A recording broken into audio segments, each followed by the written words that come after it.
नमस्कार मित्रांनो, आज आपण अंमळनेर तालुक्यातील मडगाव आणि इथे आलेलो आहेत। येथील प्रगतशील शेतकरी, नुसतं शेतकरीच म्हणता येणार नाही, त्यांना उद्योजकही त्यांची गिनिंग पण आहे त्यांची। तर उद्योजक कम शेतकरी त्यांना आपण म्हणू शकतो। तर केदार अण्णा पवार यांच्या शेतात आलो। नमस्कार अण्णा साहेब।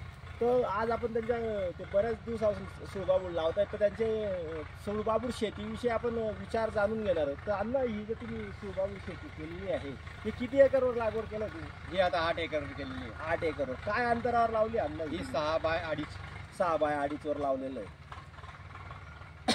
ती खाली खतं काय दिली होती अण्णा? काय एनपीके दिलेले आहेत त्यांना, एनपीके दिलेले आहे। तरी माझ्या मताने ते कमी दिले गेलेले आहेत। मी जर अजून जास्त दिले असते तर अजून त्याची साईज वाढली असती, अजून साईज वाढलेली असती। तर साईजचा अण्णांनी विषय काढलेला आहे। तर एकदा आपण अण्णांच्या शेतातलं सरासरी झाड आपण घेणार आहोत। तर जवळपास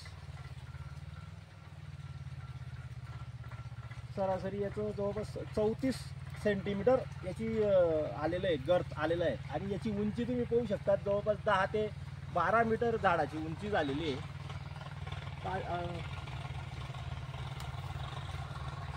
अतिशय चांगला अशा प्रकारे अण्णांनी हा प्लॉट बसवलेला आहे। तर याच्यासाठी त्यांनी काय घेतलं, काय त्यांचा आपण जरा विचार जाणून घेणार आहे, पण त्यांच्याकडून काहीतरी नवीन घेण्याचा प्रयत्न करू।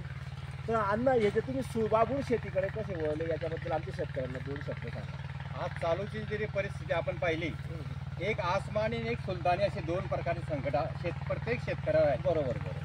एक म्हणजे आपण निसर्गाचा लहरीपणा असा आहे, केव्हा पाऊस कमी पडतो, केव्हा जास्त पडतो, केव्हा वादळ येतो, केव्हा गारपीट येतो। अशा परिस्थितीमध्ये दुसरे कोणतेही पीक असे तग धरून जात नाही। तर आमच्या याच्याप्रमाणे माहितीप्रमाणे एक सूळबाबूड किंवा निलगिरी असे म्हणा, हे दोघं पिकं असे आहेत की बुवा आपलं कमी पाणी, जास्त पाणी, परत वादळ, गारपीट, हे सर्व गोष्टींना हे सहन करू शकतं आणि त्याच्यातून आपल्याला अपेक्षित असं उत्पन्न येऊ शकतं। तुम्हाला जर मी या वर्षाचं सांगायचं म्हटलं तर ह्या वर्षी एवढा पाऊस होता की आजूबाजूच्या शेतामध्ये आम्हाला एक नया पैसा पीक आलं नाही। तर याच्यामध्ये जवळपास याला असं बांध घातल्यामुळे या शेतामध्ये जवळपास 1.5 ते 2 फूट पाणी जवळपास 22 दिवस पाणी राहिलं। 22 दिवस पाणी। आणि त्याच्यानंतर अजून 8 दिवस वाढलं, नंतर अजून पाऊस आला, त्याच्यानंतर 9 दिवस परत तेवढंच पाणी राहिलं, तरी सुद्धा ह्या पिकाला एक नया पैशाचा नुकसान आम्हाला झालेलं दिसत नाही। बरं, आता आपण असं पूर्ण प्लॉट फिरलेलं आहे अण्णा। तुम्ही बऱ्याच दिवसापासून सूळबाबूड शेती करताय, तर काय आता तुम्ही तर ठीक आहे, मी सांगेन की इतकं येईल तितकं, पण तुमचा अंदाज काय की किती काय टनेज तुम्हाला एकरी इथे बसेल? कारण की आमचा हा अंदाज आहे 35चा ॲव्हरेज आम्हाला बसायलाच पाहिजे। 35चा ॲव्हरेज बसायला पाहिजे। कधी तोडणार आहेत अण्णा? आम्ही आता 1-2 महिन्यात तोडणार आहे त्याला। तर मित्रांनो, तुम्ही बरं मला एक सांगा अण्णा, आमच्या शेतकऱ्यांना हे सांगा की इतर पिकंही तुम्ही लावतात, बरेच मोठे जमीनदार तुम्ही आहात मडगावांमधले, तर ह्या पिकाकडे वळण्याचं कारण काय? ते महत्वाचं कारण तुम्हाला सांगतो। आता याला लावायला आम्हाला 2.5 वर्ष होऊन गेले। 2.5 वर्षानंतर लागवडीनंतर आम्ही याच्याकडे ना निंदणी करावी लागली, ना टुपणी नाही, खुरपणी नाही, एक नया पैशाचा सुद्धा याला खर्च आला नाही, माणसं पाहायची गरज पडली नाही, अवजार वापरायला लागले नाही। म्हणजे 0 मेंटेनन्स, 0 मेहनतचं काम आहे।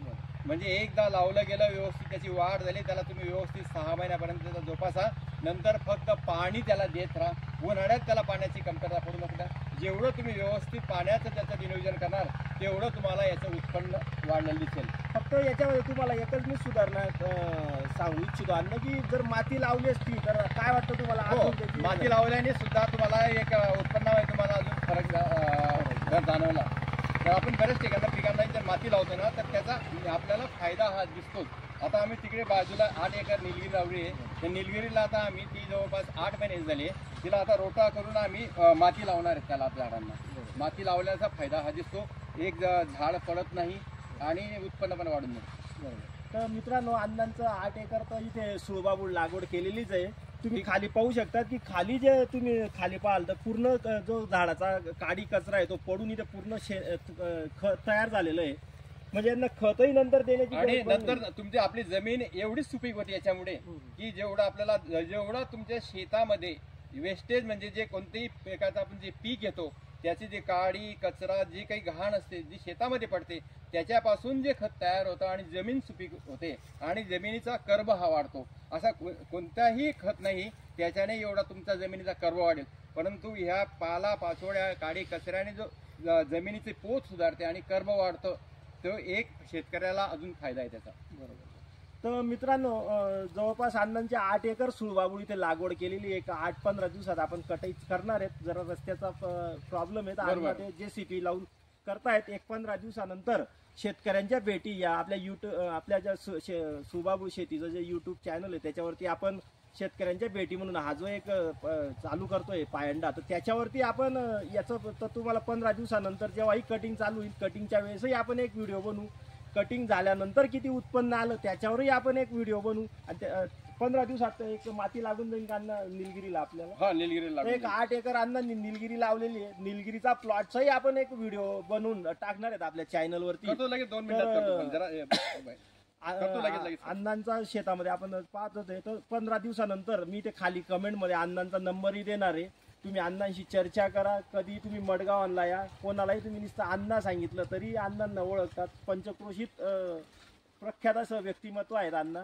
कधी कोणी त्यांच्याकडे आलं तर बिलकुल विदाऊट मार्गदर्शन ते कधी कोणाला पाठवत नाही, विनमुख पाठवत नाही असं मी म्हणेन. तर अशा 15 दिवसानंतर आपण वापस यांची एक मुलाखत घेऊ, यांचं कटिंग झाल्यानंतर. आणि त्यानंतर ते मते लावल्यानंतर त्यांनी जी निलगिरी लावली तीही अण्णांनी अतिशय सुरेख अशी बसवलेली, तिचंही आपण एक व्हिडिओ आपल्या चॅनलवर टाकणार आहेत. तर धन्यवाद.